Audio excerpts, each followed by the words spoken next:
All right, welcome to the podcast. We'll get started where everyone else does. As far as earliest childhood memory, what are we getting into? Earliest childhood memory. Wow, that's a good question. So um, Probably not the happiest memory to remember. My earliest childhood memory honestly goes back to I'm my mother's only child. Okay. Uh, my mom passed when I was 4 years old, Wow. and it was just her and I. My mom and my mother and father separated when I was about 3.5, 4 years old. Okay. She and I was in the home together, and she passed away. And it's weird because as a 4 year old, I remember waking up at home, which is unusual. Yeah. Uh, and it's weird that as a 4 year old, I could remember thinking it's weird that I'm at home and not at the daycare. Okay. And so I woke up at home and thought it was strange. So I went to knock on my mother's door, and I couldn't open the door. Yeah. And she had a medical emergency in the middle of the night, and she passed away leaning against the door. So I couldn't open the door to get into her room.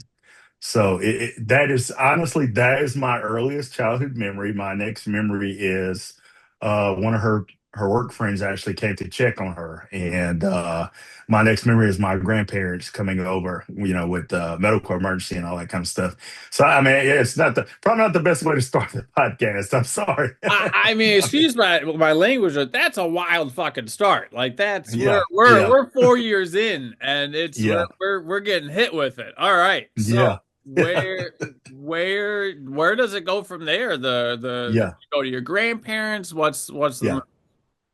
So what happened is my father at the time was in the military, so okay? he was stationed in Germany. Yeah. I was living at the time, like I said, with my mother in Mississippi. So my father comes home after my mother passed away. I was staying with my grandparents, which was my mother's parents. And of course, my dad had custody because he was my biological father. Yeah. But being in the military, he could not take care of me. Right. So he actually talked to his oldest sister, my aunt, and her husband to take me in. And it's my aunt tells this story all the time because they actually ended up taking me in and adopting me Okay. and raising me. They had three daughters and raising me as their own child. But my aunt tells the story. My dad comes home. He goes and picks me up from my grandparents' home. He brings me to my aunt and uncle's house, and he goes into the kitchen. My aunt's in the kitchen. She's cooking or something. My uncle's out in the backyard, and he explains like, "Hey, I don't know what I'm gonna do. My ex-wife's just passed away. I have this 4 year old that I can't raise. What can we do? Is there any way y'all can help me?" And my aunt's response was, "Well, I have to talk to Robert. That's her husband, my Yeah. uncle." And so she walks out into the backyard and she says, "Robert, Tommy needs us to take Edmund.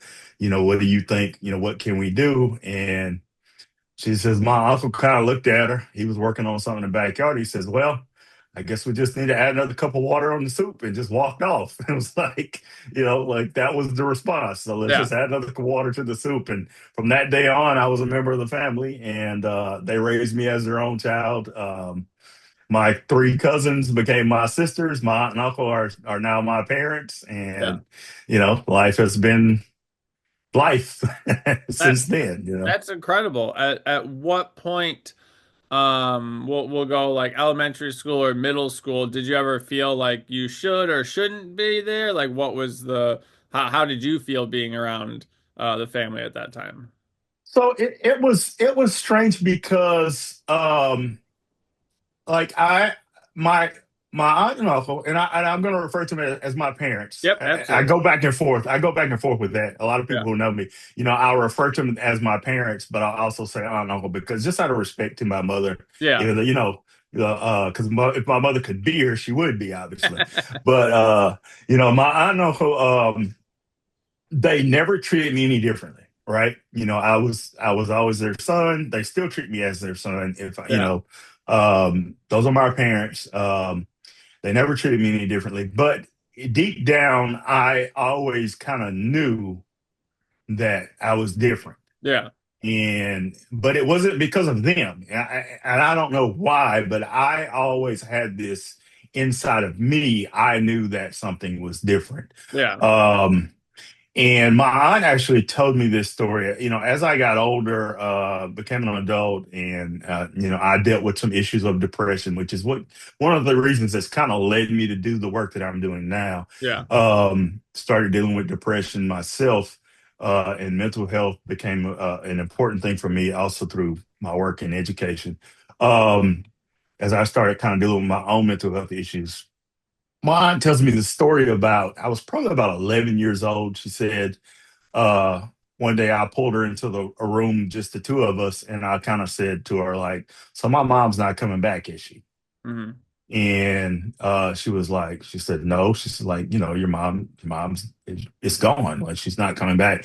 And what you don't realize, and something I realize now through my studies, now I have a master's in psychology. I'm working towards becoming a licensed mental health therapist myself. My wife is a mental health therapist. We own a mental health therapy business.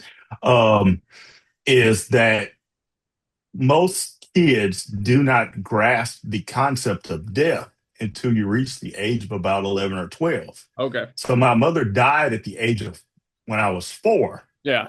And most people around me went through the whole grieving process. But by the time I was old enough to understand what that really meant, Right. everyone else had already gone through the grieving process and I didn't truly process it. Right. So, yes. So for me, I knew something was different, but I guess I never really understood it. Yeah. So, like, even though my aunt and uncle, my parents did everything they could to not treat me different, Right. deep down, I kind of understood there was some differences. Yeah. Right. But, but I have to say that my parents, my aunt and uncle, were Yep. amazing. They gave me a great childhood. They put me in a position to be successful, and they still do for me. I can't complain. No doubt, I can't complain. So in we'll say middle school or elementary school, did you play any sports? Were you more focused on academics? What was going on there? So I played football and basketball. Middle school, primarily football. I started playing some basketball. By high school, basketball became my thing. Okay. I mean, I came up in the Michael Jordan era, and Yep. I was like everybody else. I wanted to be like Mike, and um, you know, I wasn't as good as I thought I was. But that's good. You Um, need that confidence. Exactly, yeah. So I absolutely love basketball, but I also realized, you know, early on that I loved the game, but I knew I wasn't good enough to play like college basketball. I knew Okay. that wasn't happening, Yeah. but I also knew that I loved the game enough that I wanted to be involved with it in some Okay. capacity. That's awesome. So I actually talked to my high school coach and was like, coach, I love the game and I want to coach basketball. Yeah. Like I was one of the few people in high school who knew like I'm gonna coach basketball. And this was at the time when Coach Krzyzewski, Coach Okay. K, I Yep. don't know if you followed college Yeah. basketball, and Watch a little bit of when Duke. yeah. So when Coach K became Coach K, I was going to be the next Coach K and Yeah. win a bunch of national championships.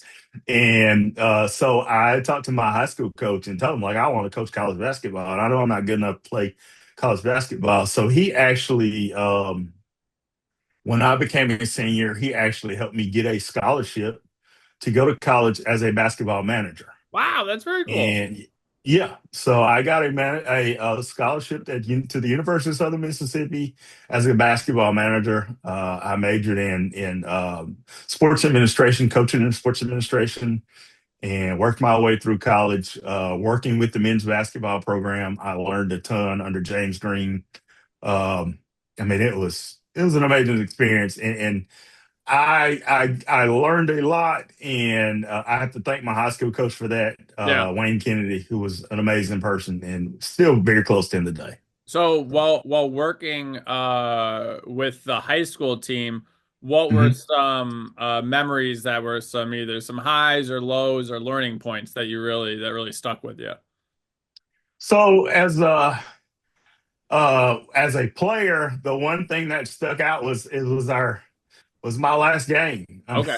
mean, we were in the district tournament. We had a tough loss. I actually I ended up I took a charge and I got elbowed in the face and split my lip. Out.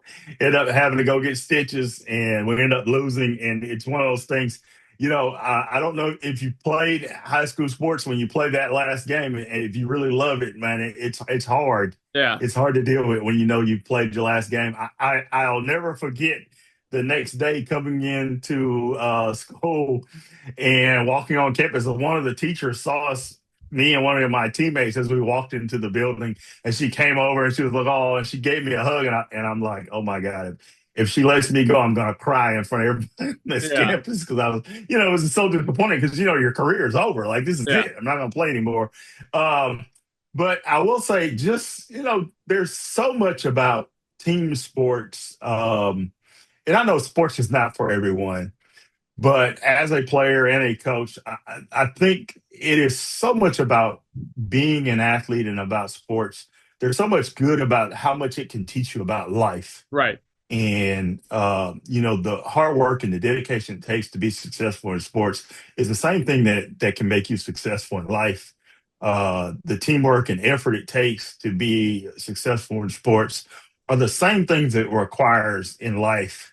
Yeah. We could use a little bit of that right now in our country today. You can see this dysfunction in our country now. Yeah. We could use a little bit of some of that teamwork and effort, but a lot of the things that encompasses a great team really encompasses everyday life. Yeah. And so definitely to answer your question, a lot of those things go hand in hand with everyday life, which is one of the reasons why I went from why I wanted to be the next Coach K to coaching high school basketball. Yeah. And, I just felt like I could make a bigger impact. Yeah, I feel the common thread that works so well for a sports team is everyone's there for a common goal.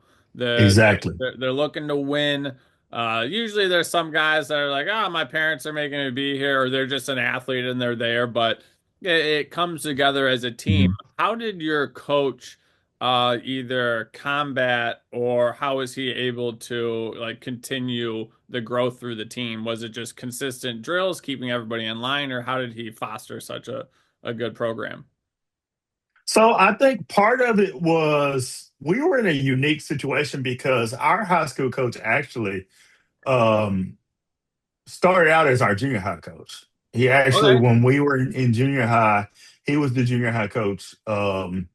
And I think our freshman year, the high school coach got sick and retired, and then they promoted our junior high coach to the high school level. So Yeah. we already had a connection with him. We had had quite a bit of success with him. There was already a mutual respect with Coach Kennedy and how he had kind of taught us Yeah. there. And then we were such a close knit group anyway, as things moved up. Um, that made a big difference. And then, like Coach Kennedy was good about kind of getting guys to understand their roles and their Yeah. position within the team. And it's a big part of, like you're saying, everybody kind of everybody has a common goal. And in the coaching world, it's called buy-in. Okay. If you can get everybody to buy in to that common goal, that common thread. And then of course it comes down to, we all have one common goal, but understanding in order for us to get there, we all have a role to play. Mhm. So each person has to fill that role. And Yeah. that's where the buy in comes in, getting guys to understand, well, one guy is probably going to be your best offensive player. And because everybody wants to be the best, right? But Yep. everybody's not going to be the best. Everybody's not Michael Jordan. Everybody's not going to be LeBron James. Everybody's Yeah. not scoring 30 a game. But somebody's going to be your best defensive player. Somebody's Right. going to be your best rebounder and being able to fill those roles. Like I didn't mind being the guy that was going to guard the other team's best player. Yeah. I didn't mind being the leading rebounder, those kind of things. Yeah. You know. So being able to kind of relay that information to your teammates, to your team, Yeah. and getting guys to buy into those roles. Oh, I think that's phenomenal. I believe my peak basketball game was in middle school, seventh grade.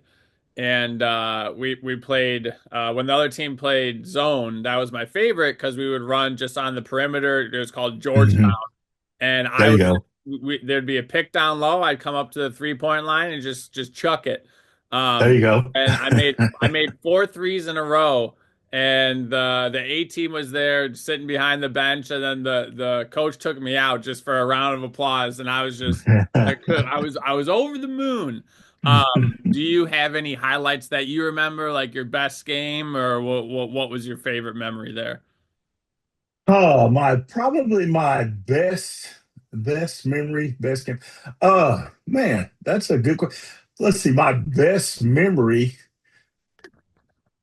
I guess would be something similar. Wasn't so much being the zone buster like you, but probably the game where um like I had a stretch where I was the leading ass- rebound here, push it up the floor, got an Yep. assist. Next possession gets a steal, go down and score, lay it up Yeah. for a layup. I had one of those kind of games where just kind of a little bit of everything. Okay. I was never going to be the guy that was going to lead you in scoring, but I was going to do a little bit of everything else. Yeah. I had a teammate that would brag all the time that like I had quick hands, that kind of stuff. My job was I was going to be the defender, the rebounder, I was going to do a little bit of everything. Yeah. And so, yeah, that was probably, I think my best game probably had 12, 13 points and 15 rebounds and, that kind of stuff. Hey, that's you what a know, coach wants. Yeah, your coach right, is like, right, this is what I need. right. Yeah. So did you primarily just like sports in high school? Did you like academics? Were you hanging out with friends afterwards, or just mostly focused on sports? So sports were my thing, but history is what I loved. Okay. Absolutely loved history. We had by far one of the best history teachers ever. um, Mrs. Harris was probably the greatest history teacher ever. And again, we got lucky with her because just like our high school basketball coach, she started out at the middle school, and we got lucky one day.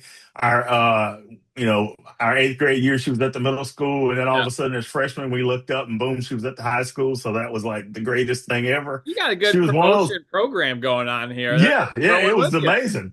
It was amazing. We just kind of looked up, and she was one of those teachers where, a lot of people don't like history, but she was one of those teachers that made you love it. Yeah. She had such a love for it that it passed on to the students, to the point that I think maybe three or four of my classmates, including myself, became history teachers. Wow. You're like, yeah, like that's That's that's incredible. unbelievable. Yes, it is. And so yeah, it was really infectious. Like you could tell she loved what she did, Yeah. and it made it to the point where when you left that classroom, what she was giving to you left with you. Yeah. And it's unfortunate because there's not enough teachers like her. And Right. so when I went into the classroom, I tried to be as close to her as I could.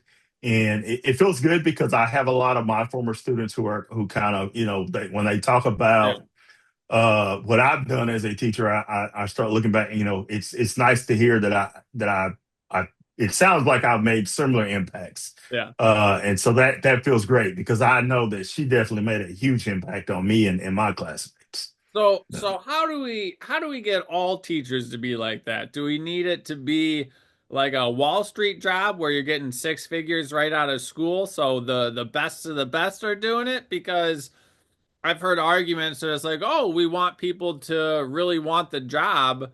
That's why we're not going to pay them so much. I'm like, what do you Right, mean? right, I don't that logic right, doesn't work out. I feel like you didn't go to right, economics. Like you right, didn't really like that class. right. So there's a couple of things that needs to change, All right. especially here in the United States. there has to be a change in how we treat or approach education in the United States. There is a fundamental lack of respect for educators Hmm. in America. We have politicians who use education as a talking point, Yep. and they talk down on education or educators only as a way to garner political points. Yeah. And as a result, it has passed on to the constituency. And people truly look at educators as if they're somehow enemies, or like, yeah, I'm hearing people talk about how we have educators are indoctrinating kids and this, that, and the third, and they're, which is ridiculous. Like, what, you really think I went into education to indoctrinate your child and then live at a poverty rate because you don't pay us anything? Like, you literally don't pay. You pay us below the poverty rate. Yeah. Well, Like, and I'll why? say like the goal of the teacher is not to indoctrinate, but if the teacher has a particular idea, they're going to provide that idea. I remember in social studies class, he Mhm. was like, "Okay, everyone line up. Everyone give me $50 because I hurt my shoulder." And he's like, "That's why like social Medicaid or Medicare is not going to work." And my buddy, Mhm. he was wealthy. He's like, "I got $50 for you," and he's but Right. like Right. it was that teacher's idea. It wasn't Hmm. necessarily saying, "Hey, like socialized medicine doesn't work," because Hmm. obviously he was just giving out different opinions. But I don't think the goal is indoctrination. It's just Right. that was his opinion. Right. Well, and I think part of the issue there is this, that here, I know here definitely part of the issue we have is, depending on what end of the spectrum of the political spectrum you stand on, typically those who are more educated typically fall on one end of the spectrum. Those who are less educated typically fall on the other end. And a Yeah, big part of that is those who are more educated are typically more exposed to different points of views. yeah, So that does impact how you see things. yeah, It's not necessarily because I'm smarter and you're dumber. And I know, so I know that you get that impression when we, that the impression is given that one group looks, the left sees you as being yeah, dumber, and on the right or whatever. And that's not really what it is. It's yeah, just a matter of those who are exposed, have been higher education, they are exposed to more point of views. yeah, The more point of views you have been exposed to, the the more you've seen an issue from different angles, the better chance you have of having coming out from a different point of view, the yeah, better chance you're probably going to have a different idea as to how to approach that. And so typically those who are more educated are definitely going to come out with it from a different point of view. And that's why you see such polar opposites in people's approach when it comes to left and right. yeah, Typically, those on the left have been more educated, but it's not a matter of the people on the left are smarter. It's just, when I've seen this issue and I've seen your point of view, my point of view, and then a third point of view, I'm in a better situation to probably come up with a bigger solution, yeah, as to I've only seen it on my point of view. yeah. So I only have one point of view to make a decision. Hmm. And that's where there's an issue here in this country, definitely, because I only see my point of view and I'm not willing to listen to anybody else. Yeah. That's where there's a problem. Well, and I think I don't know if that's by design because there was a time in which there would be a couple things that everybody agreed upon, and then Hmm. that would move the needle, but like Hmm. that needle would be taking money away from some wealthy people. Hmm. So I find it interesting, especially the schooling aspect of it, because when I talk to people, there's usually one or two teachers that really change their life. But what if that was all the teachers, and how can we make it reasonable to get the best teachers there, while Right. not having them live at poverty wages? Right. Right. Yeah. So that, again, I think one of the issues we have when it comes to education, it's still seen as a career that is primarily for females. Okay. And I know when you hear that, it's like, well, what does that have to do with it? Well, in our country, most females are still underpaid when compared to males. So when we consider the pay rate Yeah, far out does not compare to other jobs that are comparable. When you compare what you're paying a teacher compared to someone else who might be doing a job that might be similar, the pay is not the same, right? So I think that's part of it. I think there are some biases because when most people think of a teacher, they automatically assume female. yeah, Like you still have this male dominant idea that, oh, it's just some teacher who's married, so she's not going to be the breadwinner. She's not bringing home like she's yeah. just some little lady that's going home to her husband and her kids. So we don't really have to pay her that much money. I Right. really think there's some antiquated ideas that because it's a female dominated career, we Yeah. don't have to pay her that much. I Okay. think there is some ridiculous ideas about that. I think there's a lack of respect for the career itself. The whole There's the old saying, those who can't teach or whatever. I don't remember the quote, something like I those who think can't teach or those something like that. those who can't do teach, and those who can't teach teach gym or something like that. Yeah, something I have right, a couple of right, friends that are PE teachers, and they're right, they're big fans of that quote. right. And but here is the thing: it's the teachers that create all the other careers. Right. Yeah. Yeah. Start So somewhere. like so we trust them to create all the other careers, but we don't hold them high enough esteem to pay them a wage so that they can really hone their skills to be better at what they do. Yeah. I saw I read an article the other day where a teacher, and I forget what state it was, but a teacher was fired because they had a part-time job at Walmart, Mhm. and a parent complained because they felt like the teacher wasn't putting enough time in their job as a teacher, and the school district wanted them to quit their job as a teach as a at Walmart, and the teacher was like, well, I need the extra income. Amy. Right. So like, well, if you want this teacher to put the time in as a teacher, then pay them so they don't need the extra job. Yeah. You know, my time in education, and I'm fortunate now. I'm retired from education, so I don't have to worry about that anymore. But my time in education, the reason I didn't need a second job is because I was coaching basketball. My Yeah. my supplement as a basketball coach made up the difference. Where most teachers started out making 35, 40,000 a year. I was making 55, 60,000 because of my coaching supplement. Yeah. That's still You wild. know, That's right.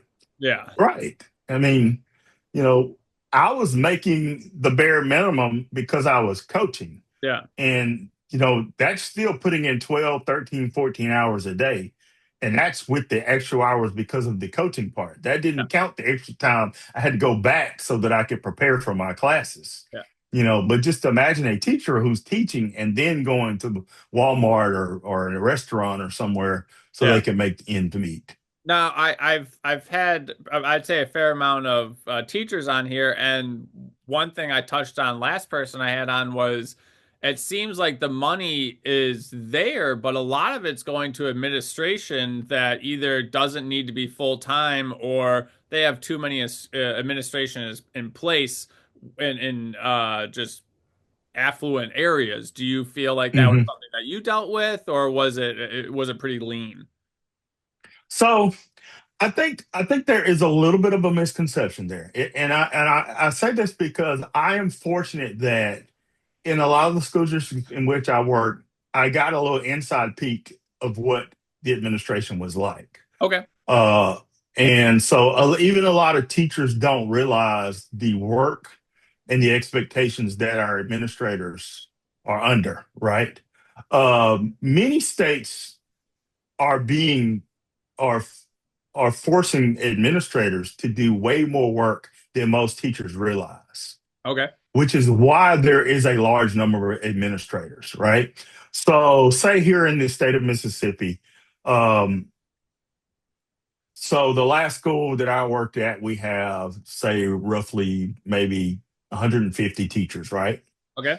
Um, the state requires the administrators to do what they call a walkthrough of each teacher at least, what was it? I think 5 times in a 9 weeks.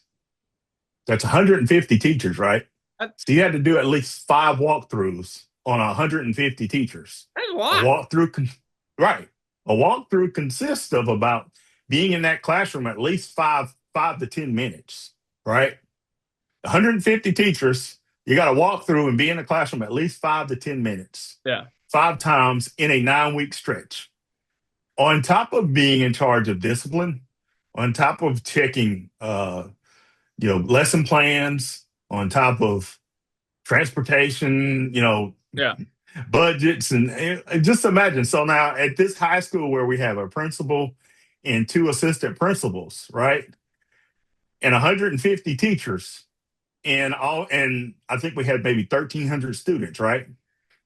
Those three people were responsible for those walkthroughs in a 9 weeks time. 5 walkthroughs for 150 teachers. Now I'm gonna let you do the math because I was a history teacher, right? Hey, we're gonna be You know, walking fast. exactly. So, and that's just the walkthroughs. Now, you still had to deal with any discipline issues that came up, any emergencies that were going to come up. You still had to check 150 lesson plans every week that had to be turned in every Yeah. week. You know, so any of those things, you still had to deal with the curriculum and all. So just imagine all the work these people had to do, and the state was requiring this. Now, that's just the walkthroughs. Yeah. On top of that, they still had to do an actual a formal assessment of those teachers at least one time in that 9 weeks Yeah. stretch. So, So and those, is this put in place because certain requirements are not being set? They're looking for more funding, so they have to follow these rules. Like, what's the reason these things are put in place? so there is, so funding is based on state testing, right? Right. Now, I've been fortunate because I've worked at uh, A rate most of the time. I've worked at A rated schools. Okay. All the last couple of schools I worked at have all been A rated. In fact, the last school I worked at was the number one rated school in the state two Let's years in go. a row. Right, and the one before that, like actually, I left the number one rated and went to the number one rated, and they kind Okay. of went back and forth. And but the last 5 or 6 years of my career, we were in the top five. You know, That's we were fantastic. right there in the top five. Yeah, yeah. I've been fortunate. I worked at some great schools. So the good thing is, at those schools, what we were required to do was less than what schools who are not rated highly are required to do. No, if the higher your rating, the fewer the your assessments were for your Yeah. teachers, He's right? good at his job. We're gonna let him do what he's doing because Right, he's doing good. right, Got it. Okay. right. So all they had to do were walkthroughs. Yeah. So if you were a B rated school, you had to do walkthroughs and then an actual formal assessment, or like so. So imagine a C-rated school where you had to do those 5 walkthroughs, and then you had to have a formal assessment of 15 minutes, and then you had to have a full actual Yeah. sit down, and like it was more and more and more, depending on your test scores. Okay. And then again, I mean, those test scores really determine funding and all that kind of stuff, Yeah. right? So again, there is a lot behind the scenes that most teachers are not aware that the administrators are having to do, and that does not include what goes on at your district office, Right. where they're not only dealing with the state Department of Education, they're also dealing with the federal Department of Education, Yeah. where there are more requirements when you're talking about special education and other areas like that. Yeah. So I would say my gripe is would be the standardized test taking because we've Hmm. had it for a long time, but Hmm. America as a whole is not like I like to be like, oh, like we're number one at Hmm. okay, not a lot of the things in education. Hmm. Hmm. So and I recall it was a lobbyist for Bush that's wanted to that had like a company that sold standardized tests or whatever it was, Hmm. and they kind of pushed that. How do you see improving the school system if not by tests? Like what kind of not necessarily research, but what have you seen to see to do well for kids? So I think number one, standardized tests. I mean, I understand the idea that we want to have accountability. I Yeah. understand the need for accountability. I get that because I don't care what field we're looking at. I mean, there are great teachers and there are bad teachers. I Yep. don't care what there are great lawyers, there are bad lawyers. I mean, I don't care. There's great trash men and there are bad trash men, right? Yep. There's and there's always people who are good at their jobs and there are people that are bad at their jobs. So I understand the idea of wanting to have a system of accountability. Yeah. The problem we have is with standardized testing, we have reached a point of accountability for the sake of accountability, Right. and we have gotten away from actually educating our students.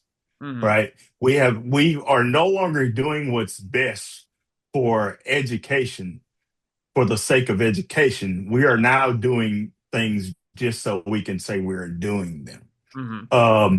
What I will say here in the state of Mississippi, and I'm really proud of it, and it sucks that our legislature is doing what they're trying to do now, but the state of Mississippi has always been like 48, 49, 50, right? Yeah. And recently we have gone from 48, 49, 50 to 16th.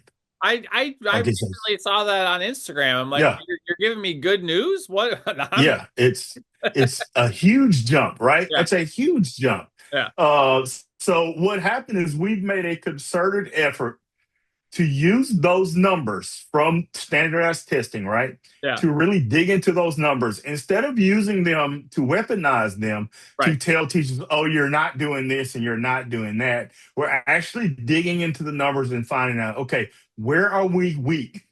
What can we do to improve?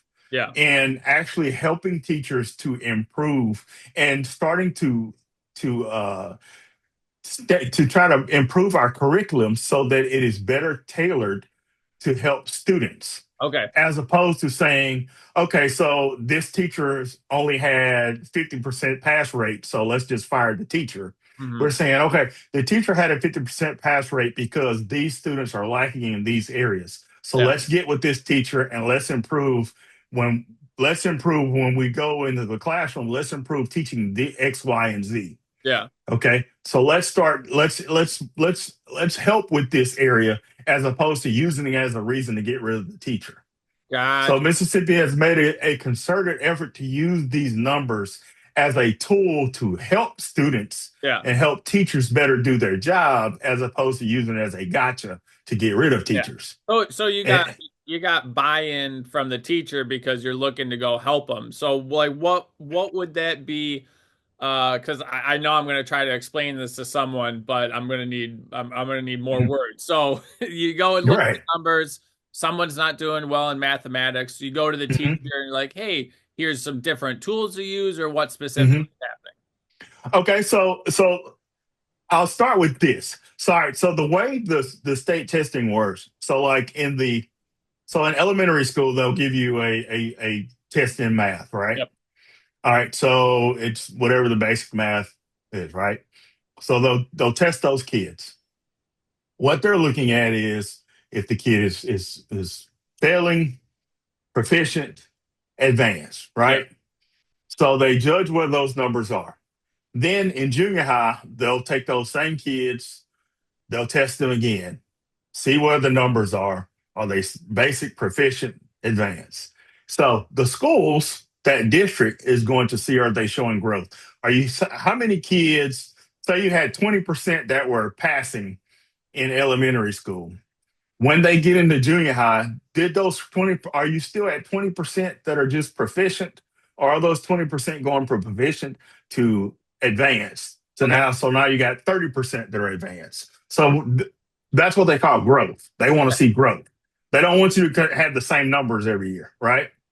So instead of just looking for growth, they're now looking at in elementary school, when we took these tests, these kids did well in addition and subtraction, but they struggled some in multiplication, right?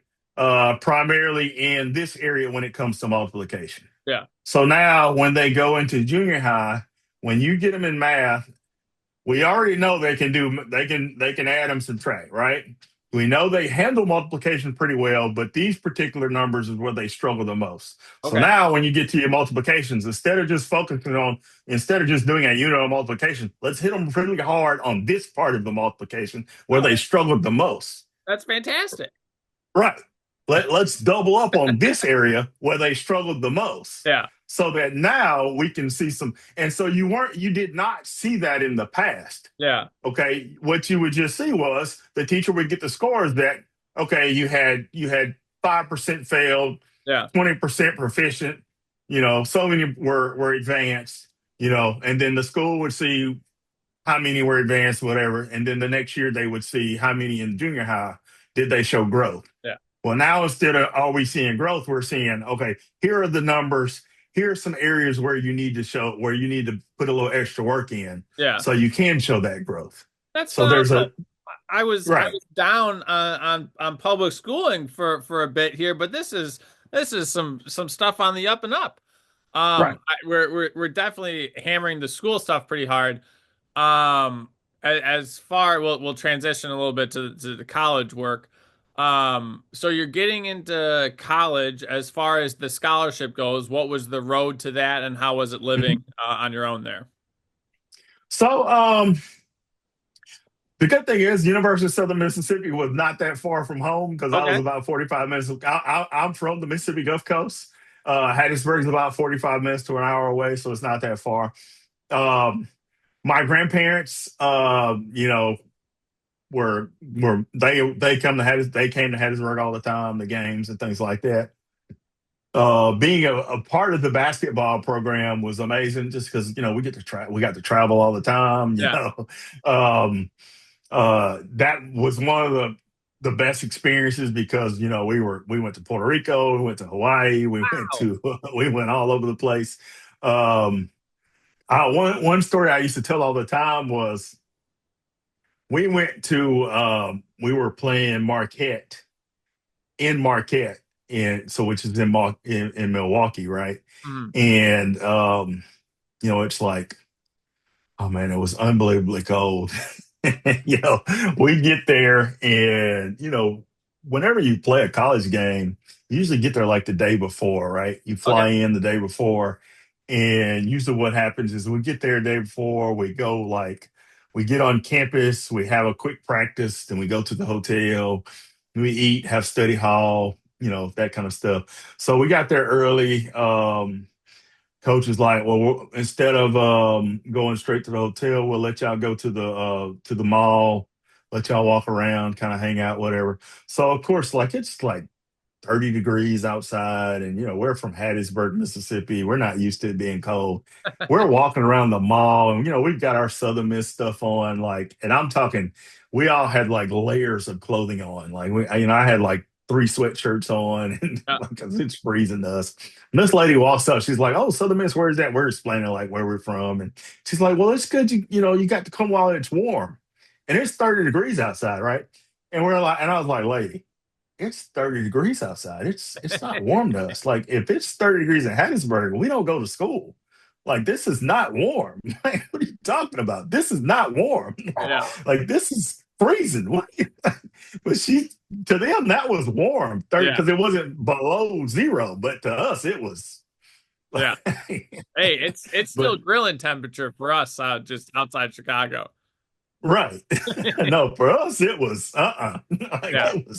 it was freezing. But no, it was a great experience just because of the travel was unreal.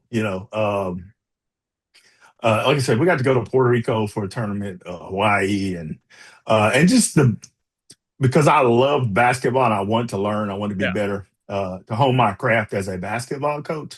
I spent so much time in the Reed Green Coliseum, uh, with the team, with practice, on my own, watching game film. Yeah. Um, I mean, I spent so much time where people thought that James Green was my dad because I was, Yeah. I was in the gym all the time, and I mean, it was just unreal. It was a So great experience.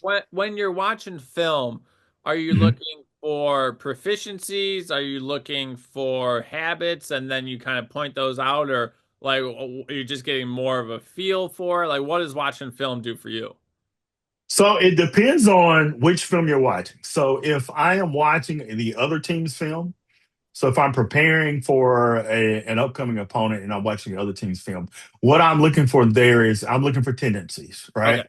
right? So initially, so if I'm watching that film, I'm going to watch it probably 5 or 6. I'm going to watch it a bunch, right? Okay. So the first thing I'm doing, are they man? Are they going to be man defense, zone defense? What kind of defense are they going to run? Are they looking to force the ball to a certain part of the floor? Are they going to trap? Are they going to, what are they doing out of it? Where are some weaknesses on the floor in their against their if they're zone? Where are the weaknesses of the zone? What do I need to attack? That kind of stuff. Um, what can we exploit when we're on offense, right? What can we do against their defense? What are some things they're doing offensively? Their tendencies with their players, like their point guard, is he primarily left-handed, right-handed? What happens if he goes to the right? Yeah. You'd be surprised the little things you can pick up. Say if their point guard's left-handed, when he puts it in the right hand, he's going to dribble it twice before he shoots it, or Okay. little things like you'd be surprised the little things you could figure out about a player. Like I remember. One team's point guard, he was primarily left-handed, but if he was going to pull up for a jump shot, he was going to switch it to his right Yeah. and one hard dribble. Okay. So if he did one hard dribble, you knew he was going to pull up and shoot it. So Yeah.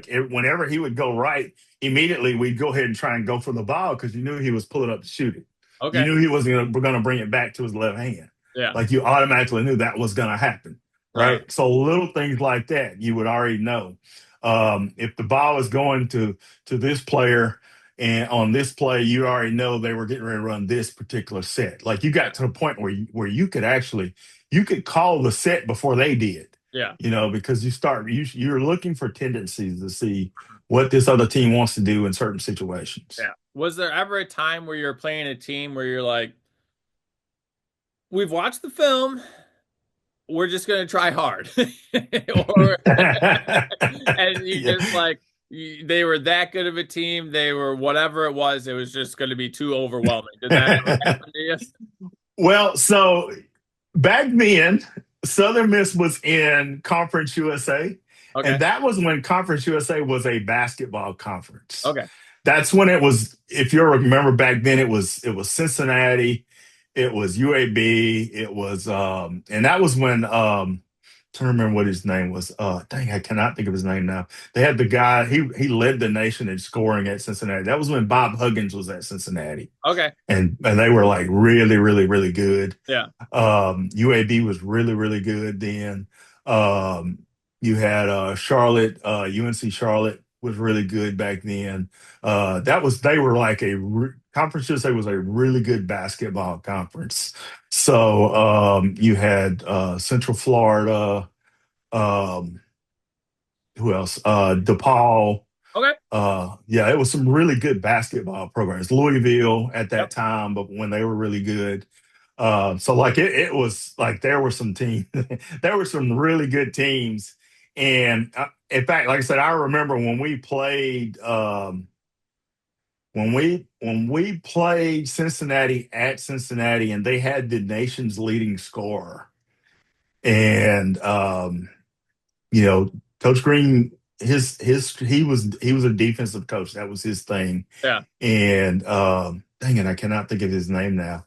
Um, but we went in there and they were highly ranked, and like I said, they had the nation's leading score, and we actually held him to like 12 points. He was averaging 30 points a game. Let's go. You know, right? I mean, it was unreal. Like, and then we played at Louisville, and Louisville is a basketball town. Yep. They love college basketball, and we were pretty good that year. And we played them really tough, and I think they ended up hitting a shot at the buzzer. But coming off the floor, they gave us a standing ovation. Their Yeah. crowd gave us a standing ovation because it was just one of those kind of back and forth It was a good games. game. And Tulane was another one of those teams. At that time, we were a big rival with them. they like I'll never forget we were playing Tulane, and Tulane was like highly ranked at that time. I think they were in the top 25. We were like maybe in the top 4 or 5 in the conference at the time. Big rivalry game. We were going to be, we were all excited because we were going to be on ESPN2 that night. We are going to be ESPN, we are going to be on national television on ESPN2. And, we were all excited. Everybody's going to see us on ESPN2. The problem was Duke and North Carolina was going to be on ESPN. So nobody actually saw us play, but, but we like to think we were, I Yeah. mean, you know, we like to think we were. Everybody watched this, but we ended up going to like 3 overtimes. We went to triple overtime. So, There you go. you They know, left the Duke game and then they finished with you guys. right, right, right, right. So it was Kenyon Martin. Kenyon Martin at the Oh, time was the leading scorer. He was averaging like 30 a game, yeah. and I think we held him like 12 that night. That's And I mean, fantastic. yeah, I mean, but yeah. So yeah, watching him play was unreal. Yeah. And you had at University of Louisville, not Louisville, at St. Louis, it was not Kerry Kittles, it was who was it? They had another guard that was really good that ended up Yeah. playing in the league for a long time like that. Again, Conference USA was really good back then. They had a bunch of NBA guys in, and Yeah. I mean we would scrap. Now we didn't have a lot of guys that could score, but we you had to come and battle us every Yeah. night. So That's yeah. fantastic. Was there Yeah. ever any lows, either mentally or physically in college that you kind of had to like fight through? And then if you did, how'd you fight through those? Um it was it was just an adjustment in general, just kind of and again that's part of why I'm where I am now, I Yeah. think, in what I'm doing now, because I knew I wanted to coach college basketball. I knew what I wanted to do, but I had to kind of understand that you got to do things you don't want to do to get where you want to be, Yeah. right? And like I remember there was an art appreciation class that God I didn't care anything about, but in order to graduate, I had to take it, and I Yeah. dropped it like 3 times because I didn't want to take it. Yeah. And one of my counselors, like my advisor, was like, Ed, if you want to graduate, you got to take this class, and you just got to take it. And I finally had to take the attitude of understanding, like you just got to do. Sometimes you got to do things you don't want to do to get where you want to go, Yeah. and you just got to suck it up and get it done. Yeah. And so there were times where, like I said, I spent so much time in the gym honing my craft because I wanted to be a college basketball coach, that I had to understand that there are some things academically that, although you don't see the value in it, Yeah. you still have to do it.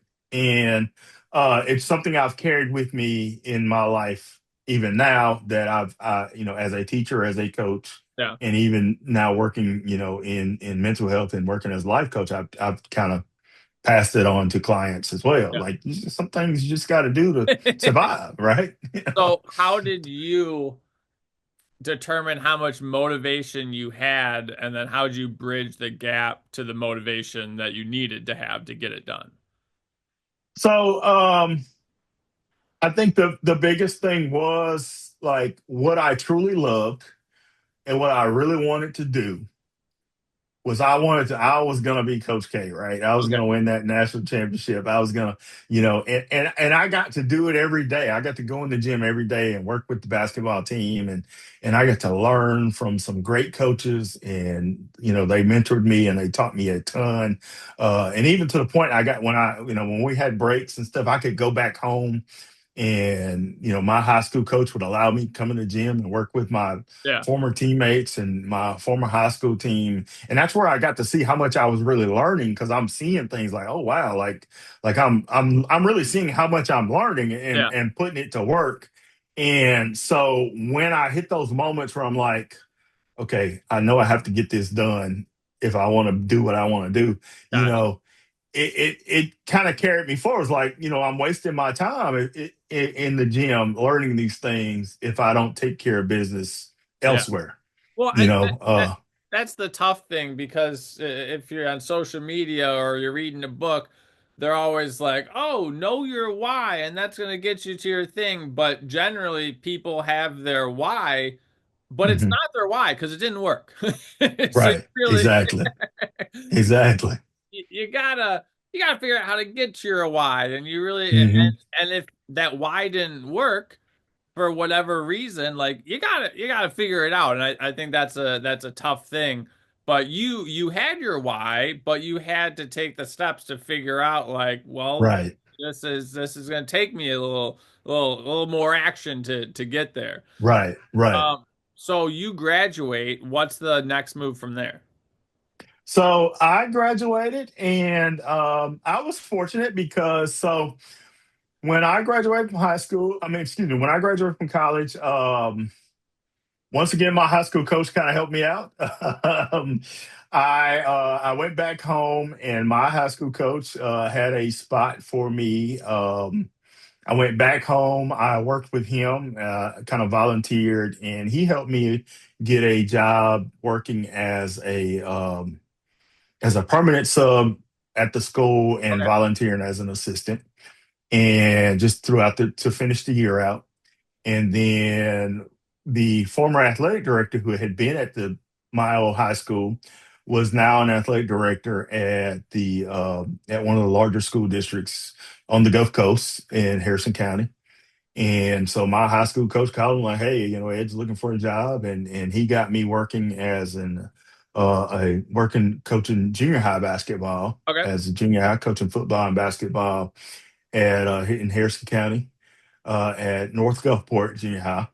And so I went there, worked there, coached there for a year, and it kind of just took off from there. We Yeah. had I mean, I was an assistant football coach, head basketball, and I even helped with track. And at the end of the year, I got an offer to go work in Bay High School, Mhm. and I went from there. And I was coaching basketball, football, and the end of that year. So this is this crazy part. I'm kind of rambling here, but so when I went to Bay, I was the junior high basketball coach, and it was the first time the junior high team had won a conference championship. Okay. When you were So coach. yeah, when I was coaching them, I took over the team. Let's go. Uh, we won. We were like 20-1. I think we only lost one game that year, So or did we? is this based off the systems that you put in place? Do you have a good team come in? Like, how did you make that happen? Well, from what I understand, part of the deal with them was they lacked discipline. They lacked any real structure, Yeah. and then on top of that, the system that I ran. Okay. I ran it. I learned a lot at Southern Miss, and we were all about our defense, and we were pressure and up Yeah. tempo, run the floor, push it, and pressing people, and there was a lot of structure. I'll never forget the first day when I got the job.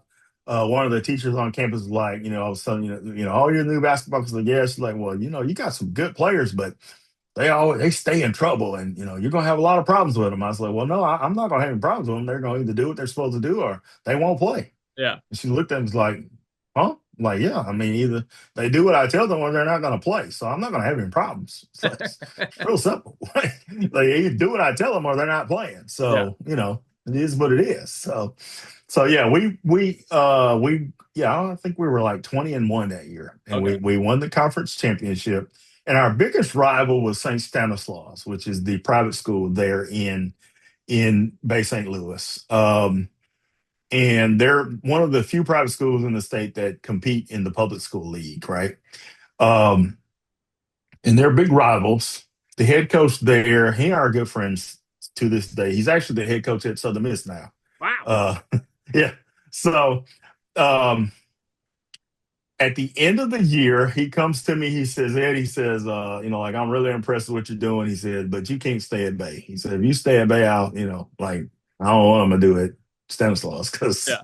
like he depended on those kids in the Bay transferring to Stanislaus. Like if we keep winning, if you keep winning in the Bay, then there's no reason for them to transfer to Stanislaus.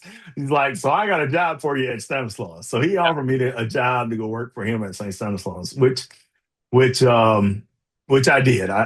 He offered me an opportunity to go work there. He was the athletic director and head basketball coach. He made me an assistant to the athletic director Yeah. and his assistant in basketball. I worked there for 2 years. And then he actually had a connection at Jones County Junior College. Okay. And so then I went Oh, we're and moving up. coached. Yeah, I moved up and went as an assistant at Jones Community College. And I worked there for 3 years coaching community college basketball. So are So you teaching there as well? Are you teaching at a high school? What did that look like? So the good thing there is you didn't have to do any teaching. It was just full time coaching, Really? Okay. and yeah, and working with. So the way it worked there was as you were coaching, and then you worked in the housing department. Okay. And so the way it worked is they have in their men's housing, so they had five men's dorms, right? And so on each dorm they actually have an apartment at the end of each dorm. The coaches live in one of those apartments, and you're responsible for that dorm. Yeah. So your job is you're the housing director for that particular dorm. You're in charge of that dorm, and you coach. Yeah. So when you're not on the road recruiting and coaching, you're responsible for what goes on in that dorm. And Okay. so you coach full time, and then you help with whatever housing issues are going on. So Mhm. So so what do you do with all that downtime now that you're not teaching and maybe you're on the road recruiting? How do you keep the spirits up? so we the good thing is the way it worked there is my I was the recruiting coordinator for the women's program and the men's assistant. And my head coach was actually working part time. He had retired, Okay. so he actually only came on campus for practice. Like Yeah. I would get up in the morning, go to the office, and I would call him at home. We would kind of have a discussion for how the day would lay out, whether or not I needed him on campus. You know, like we have a recruit visiting or something, I'd let him know, like, hey, so and so's going to be here today at this time. So he would come on campus. This was if it was the off season. Like if Yeah. it was in season, obviously, he would come in time for practice and we'd Okay. have practice stuff. But like in the off season, if nothing was going on, then I would handle what was going on day to day as far as in the office. You know, I did a lot of the day to day stuff. But really, a lot of the downtime was just kind of running the office. There's a lot of little things that you have to do Yeah. office wise to kind of touching base with high school coaches, visiting high school campuses, kind of talking with the 4 year schools about your kids, trying to help them go on to the Yeah. next level. Um, you know, I would spend a lot of time visiting high school campuses. Um, just whether we're recruiting kids or not, you want to get out and kind of visit those high school Yeah. coaches, making sure you're keeping those contacts, visiting with people on campus, with teachers, professors, Yeah. make sure we're keeping those things going, and So at a this lot of point, grade checking. at this point, do you feel like you're doing what you love, or you're like, hey, this is where I thought I'd be fulfilled, or like, where are you in that path? So I loved what I was doing, but definitely I will tell you where there was a switch. Okay. So we offered a kid a scholarship. The parents were going to have a signing party. They want, have him sign his letter of intent, and they had a big thing on campus. They called and said, "Hey, coach, would you mind coming to the school? We're going to do a big thing, and we want you to be there. You know, we want him to sign his scholarship. We want you to be there." So I went on campus. I was there for the signing. He was there with his high school coach, his family, that kind of stuff. And I'm watching him sign his scholarship. And while he's doing that, it kind of hit me like, I love what I'm doing. I enjoy my job. But I'm doing more babysitting than anything, Okay. right? I'm doing a lot of baby, and I'll kind of get into that story too. But watching him interact, watching the high school coach interact with the kid and the family and the parents, and realizing how much his high school coach helped him get to that point, Okay. and then thinking about what my high school coach had done for me made me kind of think, I could probably do more, especially knowing what I knew about the recruiting process Right. if I was Absolutely. on the other side of this, right? And so my thought process changed about the whole being Coach K thing. Hmm. I just felt like I could make a bigger impact if I was on the other side. And another thing that kind of sealed it for me was we had a kid that we had recruited. I brought him on campus. Um, and I don't know if you've ever gone through the process of getting a schedule made at a college campus, right? That's like a full blown, that can take forever, Okay. right? When you go to the registrar's office and you go, well, of course you can do everything online now, but back Yeah. then you couldn't. So he comes on campus, we sit down, we fill out the paperwork, and normally where you have to go stand in line and wait in line and go to the registrar's office, and you don't have to do that with us because I can skip the line. Yeah. Right. So I grab his paper. We go through and we skip the line. We go see this lady. She signs off. We skip the line. We go see this person. They sign off. We go through the line. We skip this person. They sign off. What would normally take you all day long took so take us like 20 minutes. Nice. So we go back to the coaching office, and I said, all right, all I need for you to do, I need you to take this paperwork home. This is Friday, right? And he's starting school on Monday with us. All I need you to do is take this paperwork home on Monday. Take this paperwork home. I need you to get your mom to sign it. Bring it back. When you bring it back, I want you to take it to the registrar's office and turn it in right here. And I showed him exactly where to put it. It's going Yeah. to turn it right here. When you turn this in at the end of by the end of the week, you'll get a refund check Yeah. because you're going to get a scholarship. This is going to ensure that you get your refund check for housing and all that kind of Yeah. stuff because we're going to pay for housing and all that. Like, this is going to ensure you get your refund. Okay, coach, I got it. All I got to do is just get it signed and bring it back on Monday. I did everything else, right? So a couple weeks go by. I get a phone call, coach. So and so didn't turn his paperwork in. If he don't get it in by a certain time, we're gonna have to put him out of the door. Like Wow. this, like literally, most kids would spend hours doing this. I got it done in like 15, 20 minutes max, right? Yeah. So I'm calling like, what's going on? You're supposed to get this done. What happened?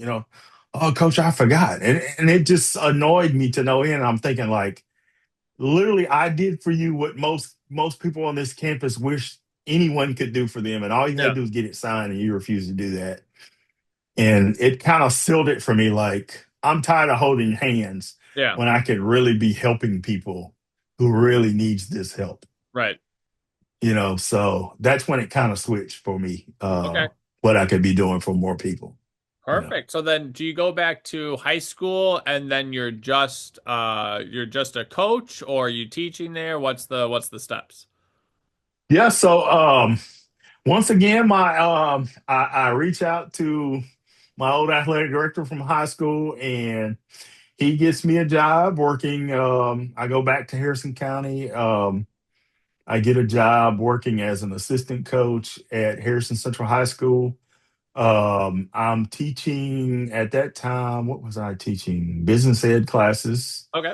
I'm an assistant basketball coach. You know, doing the job there. I stay there for a few years, and then I get an opportunity to become a head coach. Hmm. Um, and I mean, it was just, it became more than what I thought, Okay. honestly, because what I didn't count on was the impact that I was able to make in the classroom as opposed to just the gym. Yeah.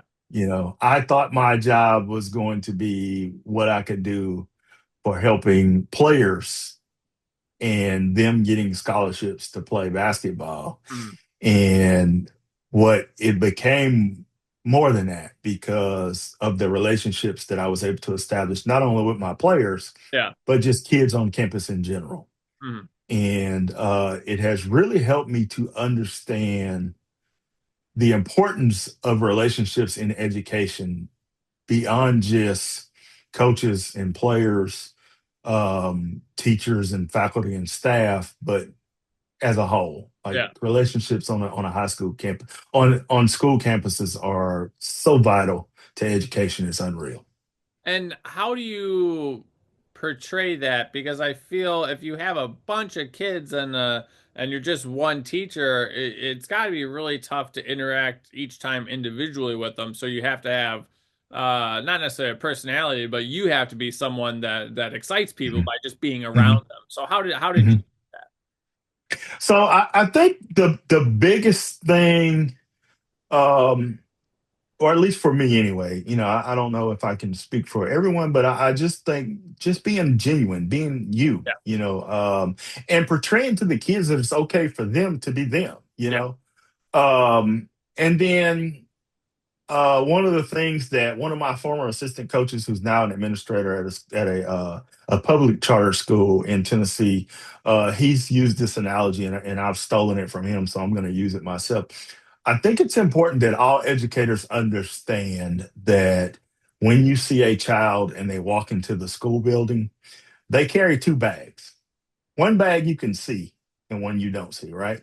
So they have a backpack. In that backpack is all the tools they need for school that day. Their books, their pencils, their MacBook, whatever, electronics they need. But there's another bag you can't see. And that's all the trauma, all the things that they deal with at home that you don't know about. And that backpack is usually what causes the behaviors that you see every day in school. yeah. And it's important to understand that when a child acts out on campus, that you don't take it personally, Hmm. that you take a moment and understand that there are things that you just don't know, and try to get to know that child on the individual level to understand why they're acting the way they're acting. Because if you get to know the child individually and you don't take those behaviors personally, you become a safe space for that child and you can help that child beyond Yeah. that one particular moment. Hmm. And once they know, that you care about them individually, then you can truly help them and you can educate them. You Yeah. know, uh, the old saying, they don't care what you know until they know that you care, Yeah. is very true in education. I think that perfectly encapsulates how to be a good educator and person in general. Um, Mhm. so how did you transition from being a teacher to where you are now, or what were the stops in between? So I think COVID had a lot to do with that. Yep. But just in general, as I moved throughout my career from being an assistant basketball coach, head coach, the different classes that I was teaching. So, I mean, I taught a little bit of everything. I was teaching business ed. I taught um, world history, psychology, sociology. I mean, Mississippi studies, world geography, all kind of stuff, right? But throughout all that, the one thing that was a constant was my attempt to establish strong relationships with the kids and get to know them individually. Mm, And there was never a time where if a kid came to me that they needed to have a conversation about something beyond just education, that I wasn't willing to have that conversation. To the point where it was not unusual to have a kid bring someone, like a kid who was in my class, bring yeah. a student who wasn't in my class. Say, hey, you need to talk to Coach Bradley because you got a problem and he can help you with it. Yeah. And it was like some kid I never saw before. But hey, that's okay. Tell me what's going on. What can I do to help? Right. Yeah. And I think most kids probably would tell you if I saw them and I could uh, you know and I asked them what's going on, like, hey, I can't help you if you don't tell me what's wrong. Yeah. That became my thing. I think most people would tell you that would be the thing I would say to you. I can't help you if you don't tell me what's wrong. Yeah. Right. Um, one of the things that I learned, and I think it's important that all teachers learn to do this, and I think most will, is get to know your kids to the point where if I'm standing in the hallway, before you say anything to me, I can tell if you're having a good day or not. Okay. As you walk to my classroom, before you walk in the door, I already know if you're having a good day or not. Yeah. Right. And I'm stopping you before you get in the door. Hey, what's going on? What can I do? What's up? Yeah. Help me, talk to me. So I think that's important. But a lot of what would happen is at the beginning of the year, I would usually give my class a questionnaire, all about me type thing. Just a quick questionnaire about, tell me who you are, tell me what you like, tell me what you don't like, nicknames, those kind of things, little things Yeah. about you, favorite TV show, favorite movie, what do you want to do in life, those kind of things, right? And most of the time, most kids probably fill those things out and think we didn't look at them. But I did. I really would. I'd read them after every class, read them, and try to pull something from them that I thought was really important, right? And they wouldn't realize this until it would happen. But at some point during the semester, I'd bring something up from that sheet and mention it when I'd have a private conversation with the kid. Like if Yeah. when they're, they might call me over, need some help with something we're working on. I'm like, oh, like their favorite TV show might be The Walking Dead. Well, did you catch that episode from The Walking Dead the other night? I like that show too. Like, and it would shock them. Like, oh, Rick, you really read that? Like, so now we have a connection. Let's Yeah. talk about that. Um, but the one thing I'd always ask students is, so what's next for you? Right? What are you doing next? What happens once you walk across that stage? What are you gonna do next? And most kids either didn't know for sure, I don't really know. Or they'd say, well, when I graduate, I'm going to college, right? Or I want to go into the military. Okay, well, my next question is, well, when you go to the military, what are you going to do? Or when you go to college, what are you going to do? I don't know. I'm going to go to so and so, and that's it. I'm Yeah. going to LSU. Okay, well, how are you going to get there? How are you going to pay for it? What are you going to? Right. So they knew the basics, but they didn't know what it really took. Hmm. So what I came to realize is in this world of standardized testing, we are hammering home this idea that everybody's supposed to go to college, but we're not really teaching them what that really means. Right. And so, number one, college is not for everyone. I do suggest that everyone try it out at least for a semester. I think it's great to get away and kind of experience what life is like away from home. Yeah. It's not going to be for everyone, right? There's nothing wrong with going back home, but I think it's great to have that experience. But I think it's also important that we start teaching our kids and exposing them to things outside of school and explaining to them what it's really going to take. And I've actually been working with some administrators and former educators in developing a program where we introduce mentors not only within the school using teachers and other students, but we actually introduce mentors outside of the school to come in to help mentor students to prepare them for real life. Yeah. So, like, say you want to become a firefighter when you graduate, because, Yep. we still need firefighters. There's going to be Absolutely. fires.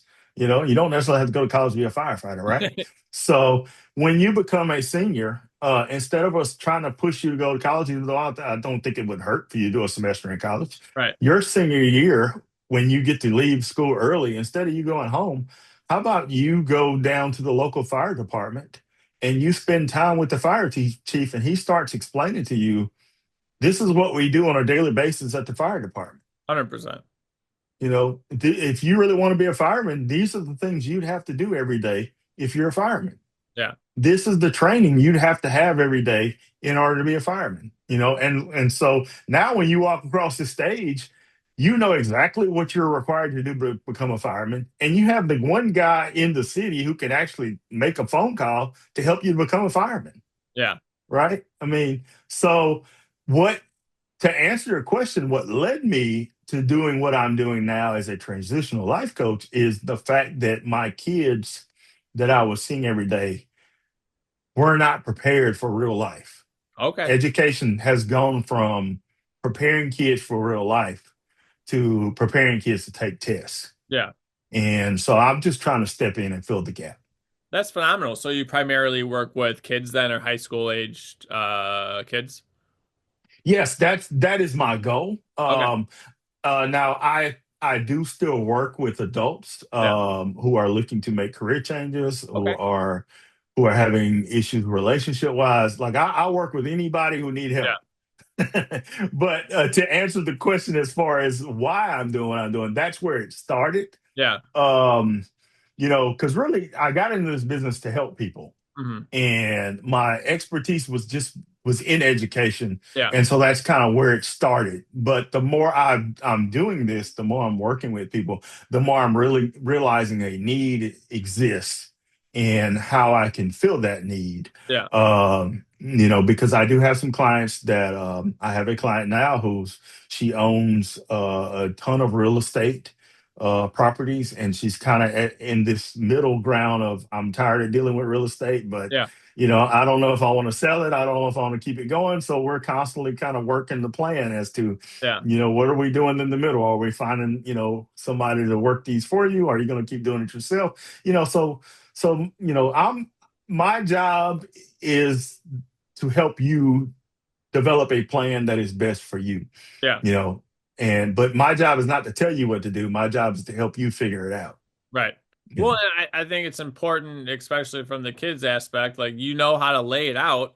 And Right. it's like, hey, this is what it's going to take. Here are your options. Figure out Mhm. why not. Now you mentioned that you had some depression or hard times. Was that Mhm. during COVID? Was that post COVID? And how'd you work through that? So,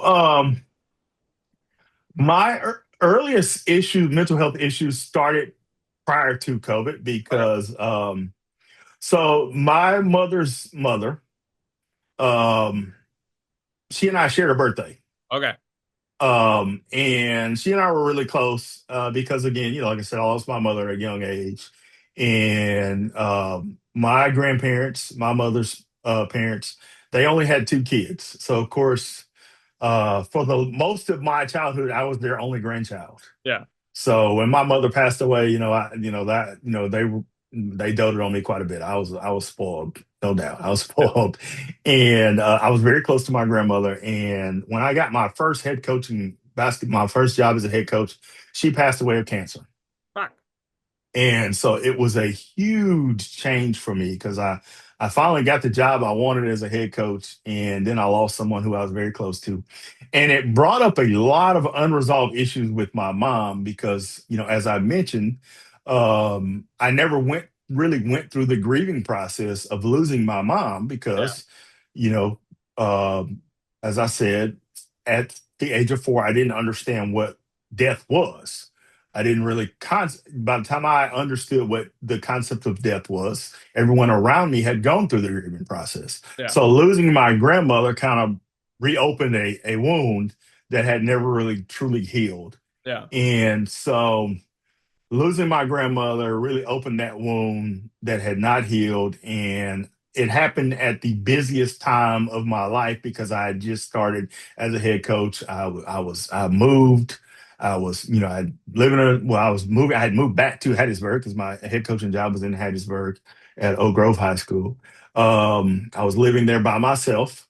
So that was an adjustment in itself because wasn't there with, I was away from family. Yeah. Um, going through a lot with that adjustment of a new job, new position, learning on the go because there's a huge difference from being the assistant to being the Right. head coach, figuring all that out and not really knowing what was going on as far as, you know, the mental health aspect. Um, so yeah, that's where it started. It wasn't until the season was over that I really understood something was wrong. Yeah. And when I started getting help, and kind of working my way through it. And it's, even, and that's been almost what? That's been 15, almost 20, that's been 20 years, Okay. and it's still, mental health, and I think it's important that people understand it is a daily battle every Yeah. day. Uh, and I'm fortunate because my wife now. Of course, I didn't know my wife then, but my wife is one of the best people in the world, and uh, her being a licensed mental health therapist, she's also on the board. On the state board, licensure board Yeah. for mental health therapists now. So she knows the ins and outs of mental health, Yeah. and but she gives me a safe space anytime I need somewhere to vent or talk about something. Yeah. I have that, and so anyone who does not have that, it's important to find that person. So I'm fortunate I have. But yeah, it started before COVID, and then COVID, I think. I definitely kind of relapsed a little bit just because we all had to isolate, you know. Yeah.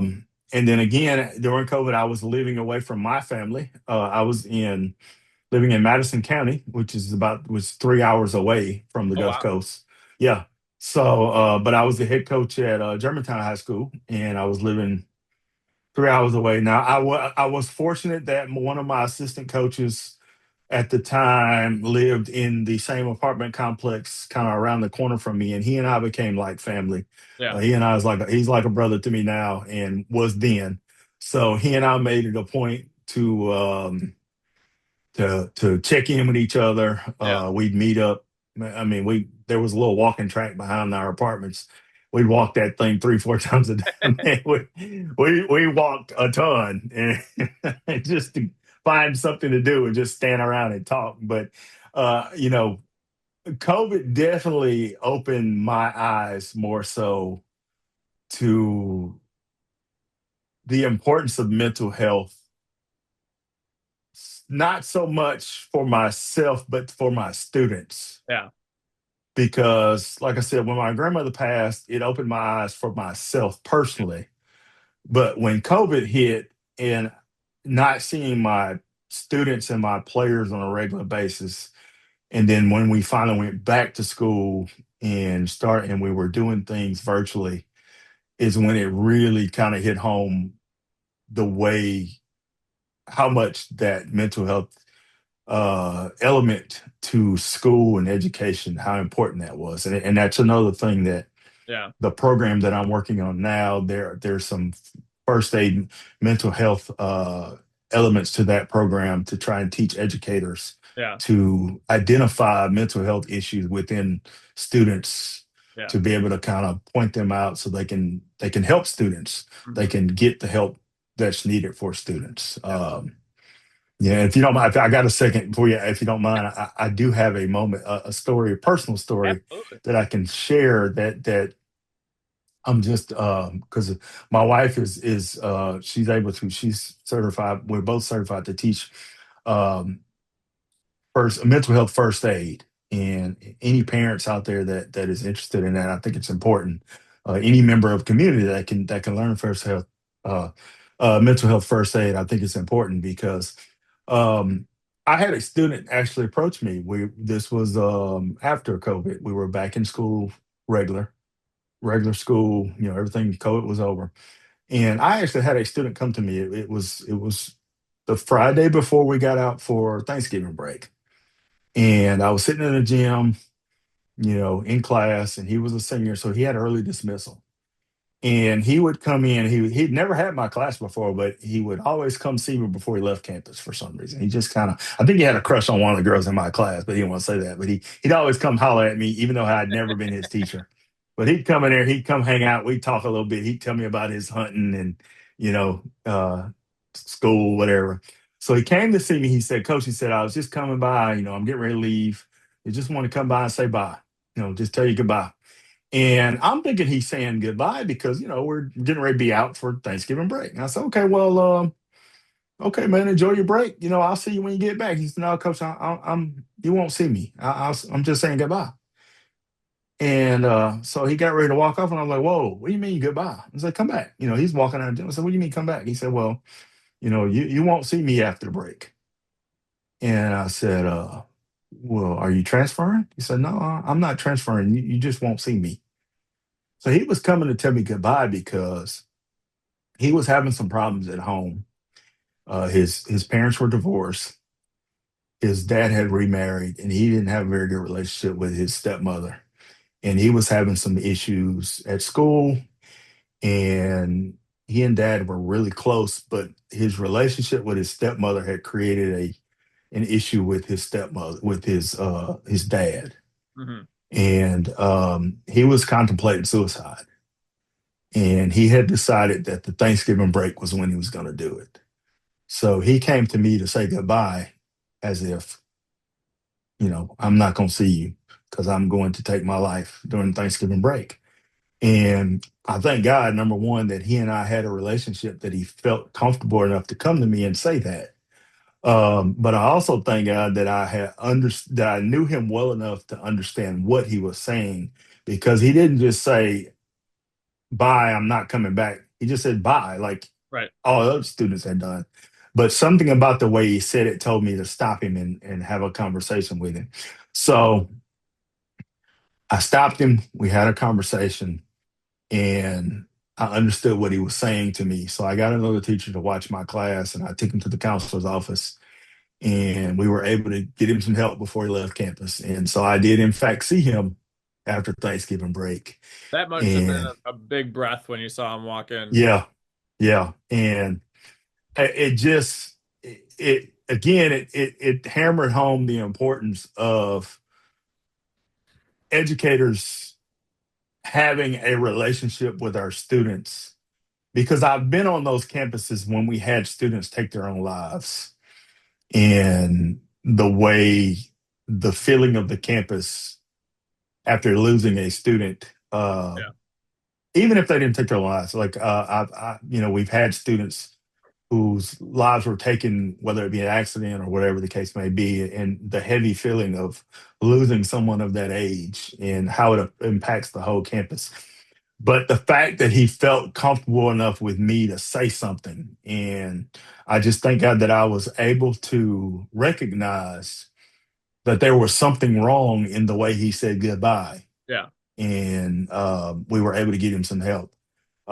So anyone who's interested in mental health first aid, that's something we can help with as well. We are actually getting ready to ratchet up teaching more mental health first aid classes. We've done several for without within our community here in Mississippi, and we're looking to do some more because we just think it's so important Yeah. that to recognize those things. Well, I think it's very interesting that just a lot of men in general have contemplated suicide, but Hmm. there's something culturally that you can't talk about it, and nobody else is going through it because I don't hear about it. So then I Hmm. can't talk about it because then Hmm. for whatever reason, but the fact that he felt comfortable enough to talk to you Hmm. says so much about that. Um, and it sounds like the first aid understanding and just talking about it seems to be progressing. Hmm. That's how we move Hmm. forward with that. Yes, yes, yes. And that's a good thing about that program, because it does give you some keys. It gives you some cues, some things to look for, what to notice, Yeah, little things to look for as far as maybe changes in behavior, certain phrases you may hear yeah, from there are two separate courses you can take. One is for adults and one is for young people, because obviously behaviors are a little bit different depending on age. But some of the keys are looking at yeah, behaviors in young people, and how they may behave a little bit different as they're having, a mental health emergency, yeah. and what steps to take. Obviously, we don't expect you to become a therapist in the moment, Right. but we do want you to be able to recognize signs, and then Yeah, give you some tools you can use and kind of point you in the direction of where to find help. yeah, And because so many people, number one, may not recognize those signs, and then when things something happen, you look back and realize, oh God, I wish I would have known, or yeah, and it becomes high. Hindsight is 2020, right? yeah. And because yeah, in the moment, like in that particular moment, for any other person, him saying goodbye was just normal. Like, Right. we had kids coming in the gym all day long saying, "Hey, bye, coach. See you. See you after the break." But it was Yeah, just the way he said it was different, yeah. and anyone else would have just thought he was saying bye. We'll see you a week from now. You Well, know. just having the knowledge that you did behind it. I was watching a gentleman that he was training for an Ironman, and he had a heart attack, but the only reason Hmm. he knew was because the tools he had on his bike was like, hey, my heart rate is way higher than what I'm used to at this pace. Exactly. What am I having a Exactly. heart attack? And just Hmm. like, hey, these are the things that surround it. The Hmm. moment that suicide ideation or that idea comes up in your head, there should be Hmm. just culturally, hey, people think about this all the time. a thought is not something that determines who you are. It's just something that's Hmm. going through your head right now, and it's okay to have that thought. Now let's talk Right. about it. But Hmm. there's the can't you can't even mention those types of things because for whatever reason, if it's TV shows, if it's just how it's kind of hush hush when parents talk about it, but for whatever reason, it's not something that's socially acceptable to talk about. And I think it's similar for like miscarriages with women. Hmm. Lots of women have them, but you can't talk about it because there's something negative around it. So I think Right. there's a lot of harmful things that are slowly becoming more public, but it's just good to talk about them. Hmm. Yeah, you're right, especially with men, because we have been conditioned to believe like we're supposed to man up, and this idea that asking for help somehow makes us weaker. Yeah, And I've done a few events where we've had that discussion, and I've tried to explain and try to get people to understand like it takes tremendous strength to admit that you need help. yeah, Like it takes a strong person to acknowledge you need help, and an even stronger person to ask for help, because that's being vulnerable, and being vulnerable is not an easy thing. yeah, So it takes a strong person to ask for help and to be able to recognize and accept help. So it's counter to what we have been conditioned to believe when it comes to being men. Us men have been taught to, that there needs to be a change in how we define manhood and the whole macho man type of discussion, because within our society and as a community, we have really kind of done ourselves a disservice, because we've led ourselves to believe that men should not have certain feelings and right. should not be able to have certain discussions, when in reality, I mean, honestly, to me, that actually shows strength, that it takes a lot of strength to do those things. And um you know there's an even bigger issue when you break it down by race. I know a lot of people don't like to have that conversation, but within a African American community, we typically don't like to have a discussion when it comes to mental health. And especially when it comes to African American men, you'll see that we don't do a very good job at all of having that conversation. Yeah, So we have two strikes working against us, because we think that somehow we're not very strong for asking for help. And then for some reason within our community, we seem to believe that the idea of mental working on mental health is some kind of weakness, and it's kind of a junk science type thing. So right. so there's two things that works against us. So yeah, it's definitely something that, as a society, not just for African Americans, but in general Yeah, here without in the United States, I will say, since COVID, there has been a bigger push for it, and I do appreciate that. I think that's great. yeah, I think also what needs to happen, I think from a bigger position, because we've talked a little politics, but I think politically there needs to be bigger push from the political level to push for more legislation that requires insurance companies to do more to cover mental health yeah, when it comes to their policies. Like here in Mississippi, as an educator, when I realized that I needed help, my insurance did not cover any of my visits to see a therapist yeah, until I hit my deductible, and our deductible was unbelievably high right, because the state insurance was terrible. So like everything was out of pocket until I hit our deductible. So the state insurance does not, which you would think for a teacher, you'd right. want them to go as much as possible, because you'd want them to be as stable as you can get them, Right. right? But the state does not cover a teacher going to see a therapist until they Yeah, hit their deductible, and their deductibles are unbelievably high. yeah. Well, I mean the whole insurance and political thing, it seems like insurance, we pay enough money for everyone to be insured, but Right, we just want to pay extra for only half the people to be right, underinsured. right, right. So And yeah. Well, and it's so interesting. I will always see either Sweden or Netherlands, but I think it's Mm-hmm. incorrect. But the doctors are able to prescribe like going for a walk or like you need to be outside for 30 minutes a day. And Mm-hmm. as you talk about like a roadmap or things to do, it's like, okay, like you have this thought. Let's take a look. Are you eating Mm-hmm. healthy? Are you waking up and looking in the sun in the morning? Or are you looking at your phone?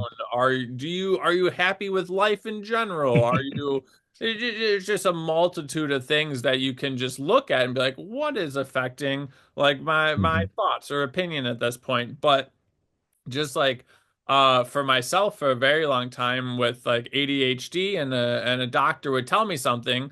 I went to a therapist for a while. I went to a lot of different Mm-hmm. ones, and one of them said, "Hey, can I bring your mother in? Because what I believe, and this would have been 20 years ago, yeah, around 20 years ago, I was like, hey, I'm really stressed out. I really need to start over. I'd like to just go somewhere and not have to deal with this." When in reality, I was like a freshman or sophomore in school, and there's just like a bunch of stuff, homework I wasn't doing.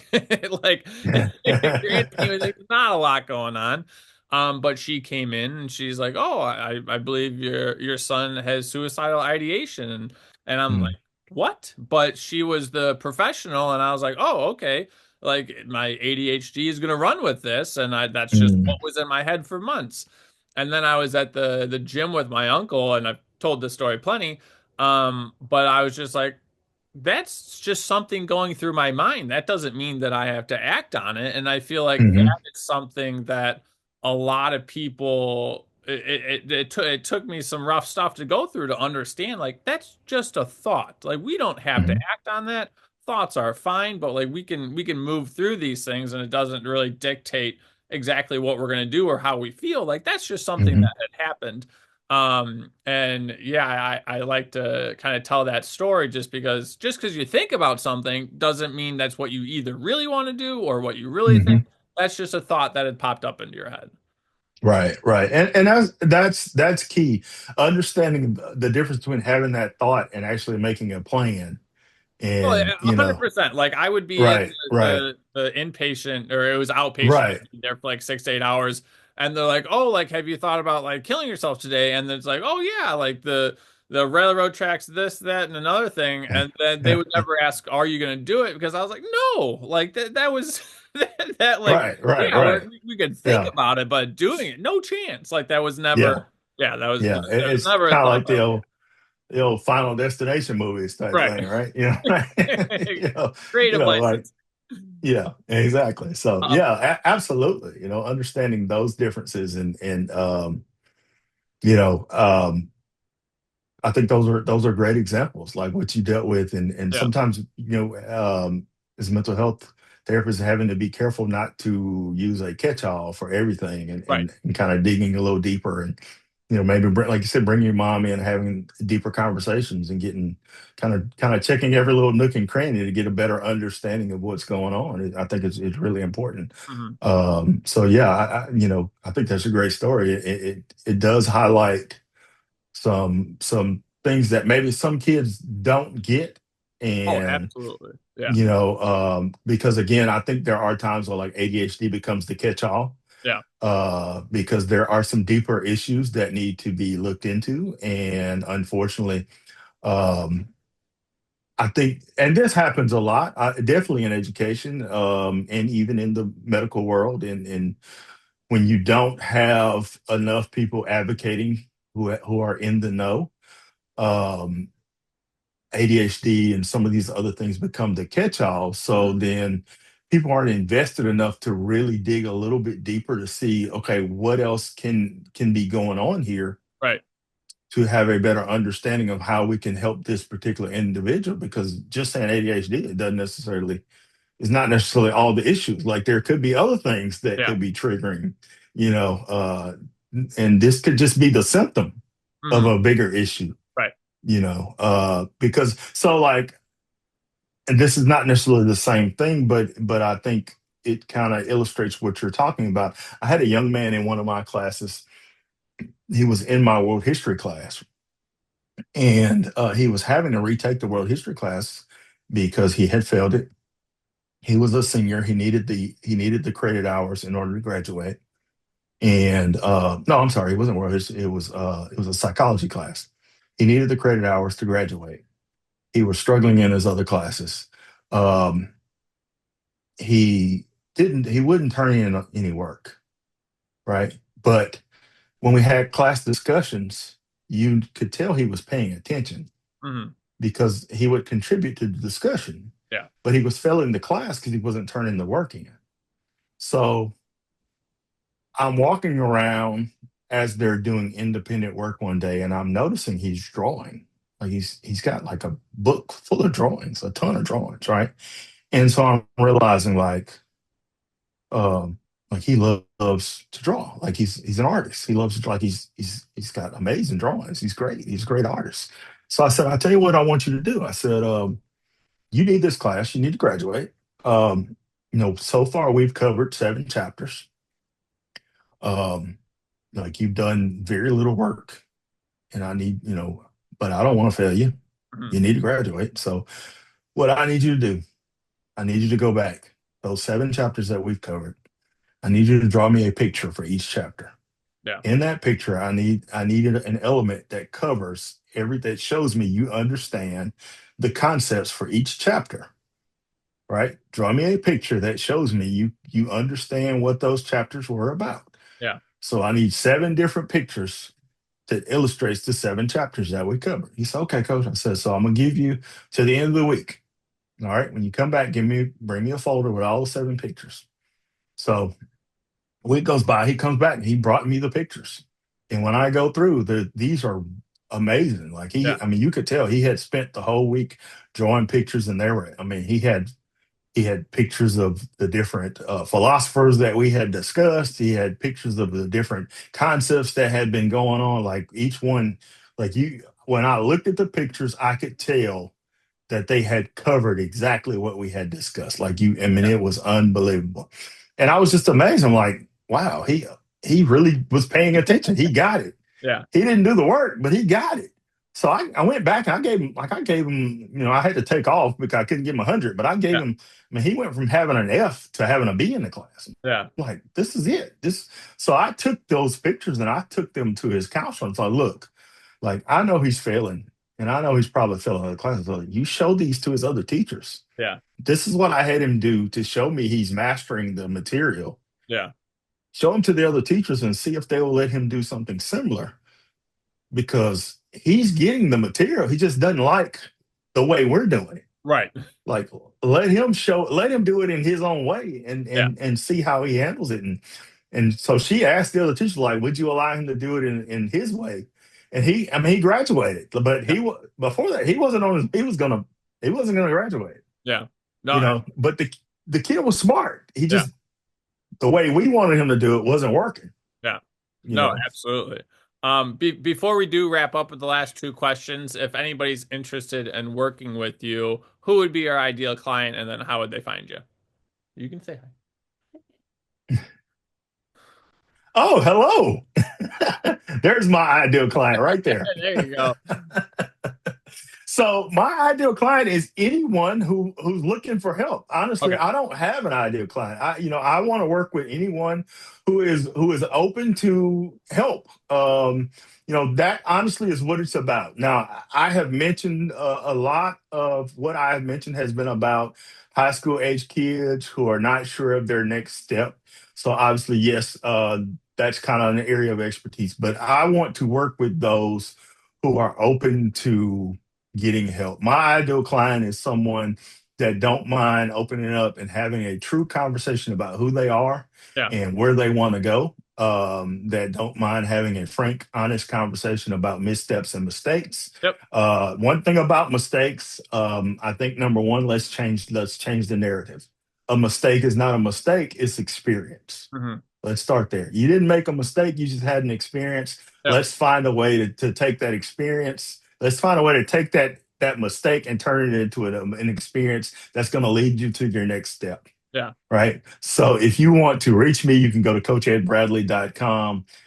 There are ways there to reach me. on my website where you can set up a free call. You can set up different services and products there to reach me on my website. But yeah, you can go in there, you put your information in, and I'll be happy to reach back out to you. Love it. So, what is your definition of health? Not necessarily the dictionary definition, but what is health to you? Health to me is just living. I This is probably the healthiest I've ever been. Is right now the way I live life today. I get up when I want to get up. I live. I'm as happy as I've ever been. I think when you said something earlier where we were talking about healthcare, right? And the doctor prescribing like going for a walk and being able to kind of do things to make life better. And I think to me, that's health. Okay. A focus in our world, especially here in this country, has got to change from survival to actually living life. Hmm. We have reached a point in our country where things have become so unaffordable, where people are just surviving. And we've got to get to a point where people are enjoying life again. And people are working 12, 13, 14, 15 hours a day and just to make ends meet, and that's not what this country should be about. We're Yeah. one of the richest countries in the world, and people should be enjoying their lives, and finding a way to enjoy life again is health to me. I love um and and and I'm fortunate because myself and my wife have reached a point where we can do that. that. Hmm. And I think that's another one of my whys, is trying to find ways to help other people, live that healthy life and Yep. enjoy life.